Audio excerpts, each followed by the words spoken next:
I've always thought that a working class green movement would focus on things like engineering and repair. I mean, you know, we've had a sort of failure of 2 Green New Deal proposals. You know, maybe not, maybe still to be tested in Scotland. But you know, the Sanders and the Corbyn idea was that you put people to work to build the infrastructure for the next 50 years, and that was going to be the directive state was going to do that. Yeah. You know, let's not wait on that bus before we think about the idea of how people can be engaged in consciously thinking about their impact on the planet by virtue of what they practically do. I mean, and I think it fits in. I was watching something about Jimmy Reid the other day, and I was sort of thinking, if Jimmy Reid were alive at the moment, I'm sure he would be trying to mesh, you know, the capacity of folks to do stuff and apply their expertise and how they grasp the material world. He would want to try and mesh that with an enlivened consciousness, a better class consciousness of how we are structured and the structures that surround us. So to me, that's one thing I've always, I can't figure out why it hasn't happened yet. I think it might well happen. And I'd rather that it happened than people came into localities and said, here are your 3 scapegoats that you need to blame because you're so powerless. I think the other way to look at that is seize your conditions. And I wonder whether it's ask for forgiveness rather than permission. And there needs to be a wee bit more kind of squat type, we're going to do something with this because nobody else is doing it with it, and tell us to stop doing it kind of spirit, rather than waiting on legislatures to come and make that possible. I'm a wee bit anarchist. I'm more and more anarchist these days at the moment than anything else. Yeah. Excellent. Well, I think what I'd like to do is just try and get as many questions in as possible. So some great questions, aren't there? They're fantastic. Yeah, fantastic questions. So can we go on to Karen Nichol, who's got a question? So Karen, do you want to unmute and ask a question? Okay. We made an observation. It was actually Janice that brought it up, that really the conversation came around trust. And I feel that there is an absolute lack of trust at all levels currently. And so we really kind of asked, how do we get, how do we convince the community to trust not just our government again? And I'm really talking about at a Scottish level, because the vast majority of us, I don't think anyone wants to take on the job of trusting the UK government, but certainly the Scottish government, but not just the government, all of the institutions. How do we get them to trust us with regards to things like flexible working and that type of thing, but also how do we convince people to trust them? Okay, so respective trust in institutions. Pat? Yeah, I mean, I'm, as I said, well, the anarchist point I made a wee bit ago, but I'm actually looking at technology as a way for communities to sort of establish a new level of trust amongst themselves, to share their capacities and skills in order to get things done that they need to get done. You know, so for example, I don't know if you've ever heard of the blockchain or ledger technology, but the idea that everybody in a locality or a neighbourhood could have access to a kind of technological infrastructure that would allow them to say, meter their sustainable energy, or to take votes that were authoritative votes rather than e-democracy that was verifiable rather than not verifiable. Local, that we on the alternative website we blogged about this Brooklyn bunch who had figured out that their solar panels could actually they could sell excess solar energy to each other at a different level from the national electricity provider, Con Edison. And they just, with the help of a couple of hackers, they kind of built that system. So I think the trust may revive if people avail themselves of the many tools that are around about them, and begin at the level of however they declare it, whether it's their locality or their town or their village or their bioregion or whatever it is, and really dare to build their own infrastructure and figure out how do experiments fail better, and how to do that. Because I think in Scotland that could generate a virtuous circle, where great experiments generate fantastic laws, I think in other places beyond Scotland, I think it will be a necessity for that to happen, because the top government is going off in this weird Dominic Cummings Singapore on steroids session. But I think the trust element will come from great practice between people, and I'm looking for that. I'm looking for signs of that at the moment. Okay. Let's have another question, and for Joyce this time. So, Kathy Tilbrook. Yeah, thanks. In our group, we discussed the idea of whether we thought it might be possible to create a kind of manifesto for Comrie or for other communities that are involved in this conversation, just to sort of look at what we as a community might want to see develop differently coming out of COVID in terms of a green recovery. And that would be everything from management of local land in terms of how estates are managing their land to adapt to climate change and things like natural flood management, right through to care provision, access, food production, energy production, all those things. Is it something that the speakers think we could just give that a go and then see whether there's any kind of political traction if we come up with some ideas about how the whole thing could work and the community buy into that? Great, thanks, Kathy. So yeah, local community manifestos, Joyce. Yeah, I think if people have time, this is the thing, because I mean, I've done a lifetime of sort of civic activism, and I've no children, I've no family of my own, I have all my time to spend either on my paid work, you know, writing or civic activism, and it's still exhausting, you know, writing stuff for nothing, campaigning around it for nothing, putting these ideas together and just doing them in your spare time while you're trying to earn, you know, some sort of living, or, you know, or otherwise hold yourself together. So it's a big ask, actually, particularly if we're going to go back to anything like the economy we've just had, where a lot of the people aged between 20 and 65 are just working flat out all the time. You end up with civic groups that are quite unrepresentative because of that often, because it's mainly people who are older and have the time to spare. So there's a difficulty there. But if you have the resources within the community and you can find the time to do it, I think it's a brilliant idea. And I just want to kind of back up what Pat was saying in response to the previous argument. Don't know if you would call it anarchist or not, but what I feel is that the kind of model of democracy that we've been working with more and more at sort of national level in recent years is a kind of very, very thin one. And by national level, I suppose I mean predominantly the UK, but there are also tendencies in this direction, even in countries as relatively small as Scotland, in that you're presented with leaders on a very superficial basis, and the idea of trust is kind of thinned down to a question of, do you this week feel like trusting Boris Johnson or Donald Trump or whoever it is that's standing against them, you know? And that is a very thin kind of trust. It doesn't really support political institutions in doing radical or useful things, and it doesn't sustain us when those institutions fail us and we want to change them. And the only way we can build a more kind of solid, a sort of deep, you know, deeply rooted set of political institutions is by this kind of local action that we're talking about, by people feeling their own power and doing things to sort of help and support their own communities, and then feeding that, as Pat said, into sort of higher levels of legislation or whatever that might be able to support them. But it should be the other way around. It shouldn't be sort of government doing things to or for us. It should be us doing things for ourselves and then shaping institutions that support us in doing those things better and with a wider network of links, you know? Okay. And so if you can do that, I think it would be a terrific idea. Thanks, Joyce. This is very frustrating because there's so many good questions coming. I know, they're brilliant. So I think just collecting these questions will be really powerful in itself. Yeah. I'm looking at time. I think we've got time for one more question that can be for Joyce and for Pat. So could I ask James Robertson to pose his question about land ownership? There's James. Yeah, okay. Thanks very much. This just really came out of the group chat session that I was involved in.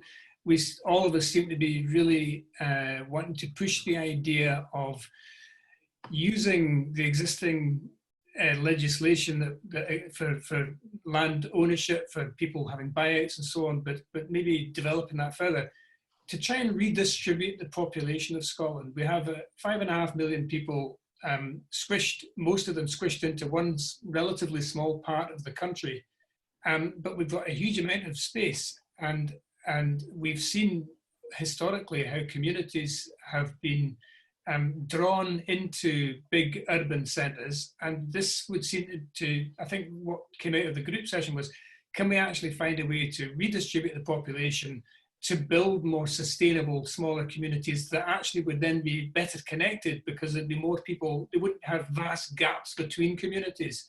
And that depends upon a whole range of things, but I think the sort of things that have been discussed around Comrie is maybe a model, but again, it has to come from grassroots. So this isn't really a question, this is a bit of a rant, but just trying to reflect what was being talked about in our chat room, and I get a sense from the questions being asked as well that this is a very wide felt thing. Okay, well, Joyce and Pat, do you want to respond to that? Sure. Yeah, you go first, Joyce.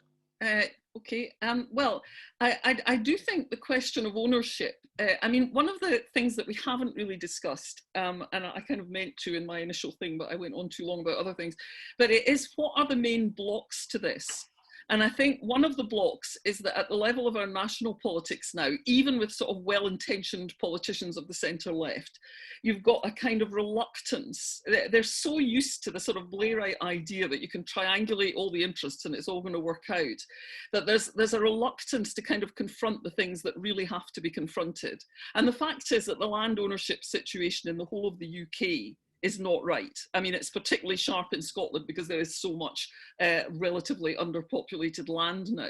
But you know, the whole tradition of land ownership in the UK is really reactionary and wrong, and people's lack of confidence, political confidence and strength, and the kind of grassroots strength that we've been talking about, and their willingness or vulnerability to being manipulated is partly rooted in the fact that people really feel they have no kind of stable stake in the nation. And that goes way back deep into the history of dispossession that is kind of written into the DNA of the state that we live in. So it is something that needs to be addressed, and probably more radically than it has been addressed in the past. I mean, one thing I've been campaigning a lot on recently is journalism, and that, I mean, I don't want to bring that into this discussion because it's not that theme is particularly relevant.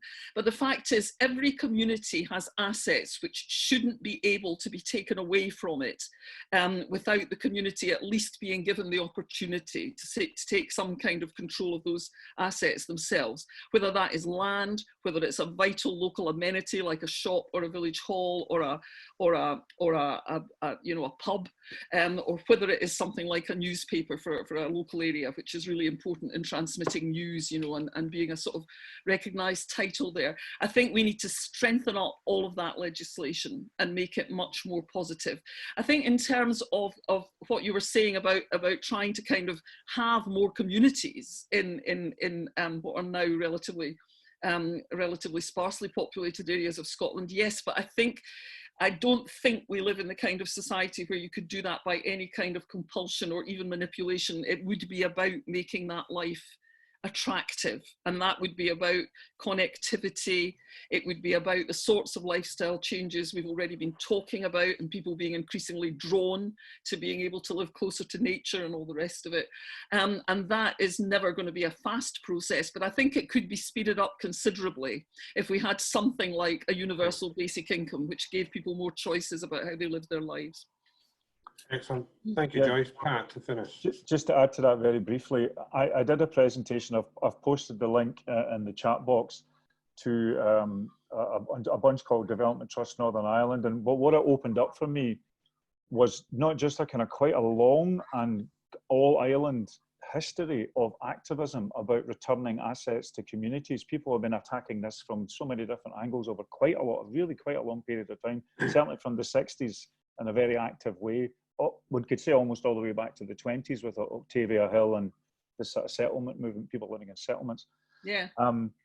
But the thing is that there's probably enough legislative wriggle room, but I think the burden might fall more on local councils or local districts who have property.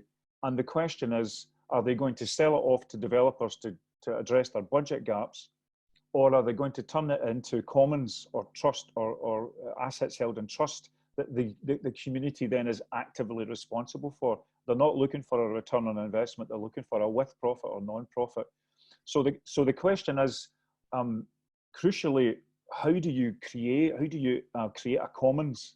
And by a commons, that's not state control, that's not the market, that's an active relationship to an agreed and shared asset. So it presumes people who have a different identity of themselves, who have a different conception of themselves, notwithstanding the Oscar Wilde point about socialism taking too many evenings, Joyce, which I completely appreciate, but there does need to be a culture change that drives the use and the relationship to assets as much as waiting for legislation to happen. You know, so there does maybe, certainly, and in terms of James's point, there's probably, I mean, we all know about the Scandinavian rewilders who are in charge of hundreds of thousands of acres and think they're creating a post-human ecotopia at the heart of Scottish life. I mean, that's just so weird. It's like some episode of Westworld, right? But beyond that, we probably need to have citizens need to have very tart conversations, sharp conversations with their local councils, but come to them with a theory that says we want to create a commons or a shared asset out of this resource. Will you let that go, and will you let us do it? And do we have the strategic capacity and vision for that to happen? I really would urge people to go to the www.thealternative.org.uk, which is the site that I've set up with my partner Indra Adnan and other people, that just is trying to experiment with ideas that come from the wider world. And that's my final point, is that the actual ideas that can fuel this, because we're in the network age, can be pulled down from so many different places, from places that you would think have nothing to teach us, but have incredible amounts to teach us, whether it's Latin America or India or wherever, or Africa. And we really often, I don't think, as people in a network society, I don't think we realize how powerful we are and how many great ideas are out there. We saw a tiny glimmer of it when people started to use the 3D printers in schools to create masks for local hospitals. We saw a tiny, tiny glimmer of how we can maybe use our kind of productive capacity at the local level, but draw world-class ideas down to that, and also give up world-class ideas to the cloud as well. So yeah, that's my sort of sprawly answer. It's to some degree a repopulation of the Highlands, but I'd love us to think in a really post-traditional way about what those models are, what technologies we bring in, what ambitions we have for shared assets, how futuristic we can be about that, as well as, quite rightly, how much do we redress historical grievances in terms of the Highlands and clearances and stuff. Anyway, that's it. Brilliant. Thank you, Joyce and Pat. I think this is a perfect example of what a Comrie Conversation is all about. There's so much questions, there's so much thought-provoking material that Pat and Joyce have given us that this is just the beginning of the conversation. So thank you for that. But yeah, I'm aware of time, so I would like to close the event now. Just a couple things. So recordings of Pat's and Joyce's presentations will go up on the Comrie Conversations Facebook page. We'll also develop a mind map of the topics and all the questions that we've received, which will also be on that Facebook page. Remember Twitter, hashtag Comrie Conversations. Please keep the conversation going via social media. As I said at the beginning, we'd really welcome feedback.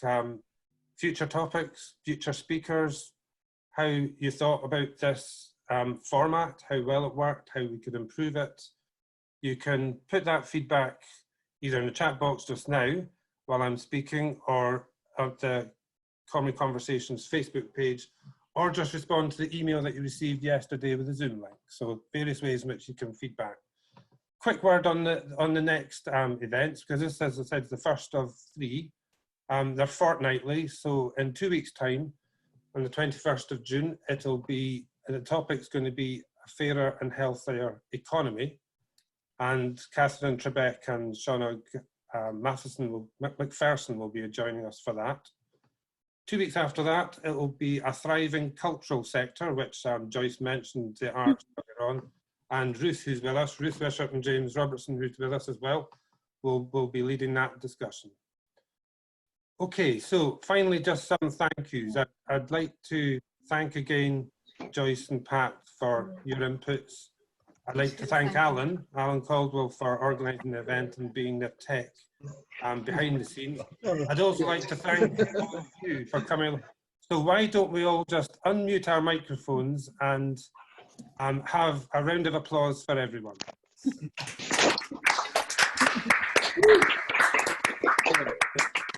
Great question. Okay, as I said, please keep the conversation going. Stay safe. Wonderful to see you all. I'm sure we can keep this open for a bit for anyone who wants to shout from one room to another. But thanks very much for joining in. That was really great. Really enjoyed it. And have a good day. Bye-bye, everyone. Bye-bye. Bye. Bye. Cheers, folks. That was brilliant. And we should have been organisers. Oh, I'm trying to get. Great to see everybody. Oh, it's very nice to see people. Lots of lovely faces. Lots of lovely faces. Oh, she's probably gone. Okay, time for me to go, I think. Cheerio, everyone. Bye. Bye, everyone. I'm away to do something important. I'm away to hang out the washing. Bye. I'm away up to the community orchard to work. Hello, Ken. Hello, Fiona. Yeah. Hi, Felicity. Felicity. Hi, Lee and Mike. Hey. Hello, Fiona. I think I'm going. We never met this many people before social distancing.